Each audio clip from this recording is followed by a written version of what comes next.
குர்ஆன் முதல்ல சொல்லுச்சு ஃபஅலம் அன்னஹு லா இலாஹ இல்லல்லாஹ். நீ படிக்கணும்.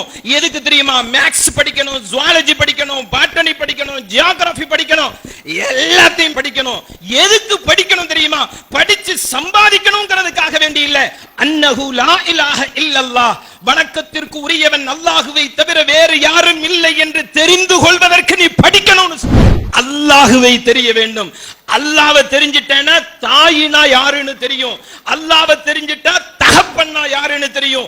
அல்லாஹ்வை தெரிஞ்சிட்டா மனைவிக்கு என்ன உரிமையும் கடமையும் இருக்கிறது அப்படின்னு தெரியும். அல்லாஹ்வை தெரிஞ்சிட்டா கணவனுக்கு செய்ய வேண்டிய கடமைகள், கணவனிடத்திலே இருந்து பெற வேண்டிய உரிமைகள் என்னன்னு தெரியும்.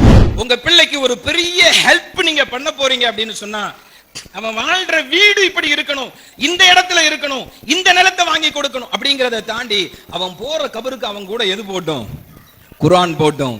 பூமி பந்தின் 2/3 பகுதியை ஆட்சி செய்கிற அதிகாரம் உமருக்கு கிடைத்ததற்கு காரணம் என்ன தெரியுமா?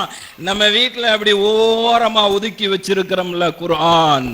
அந்த குர்ஆனுடைய 3 வசனங்கள் உமரின் உள்ளத்தில் ஆழமாக இறங்கிய பொழுது ஒரு பெரிய சான்ஸ் ஏற்பட்டுச்சு.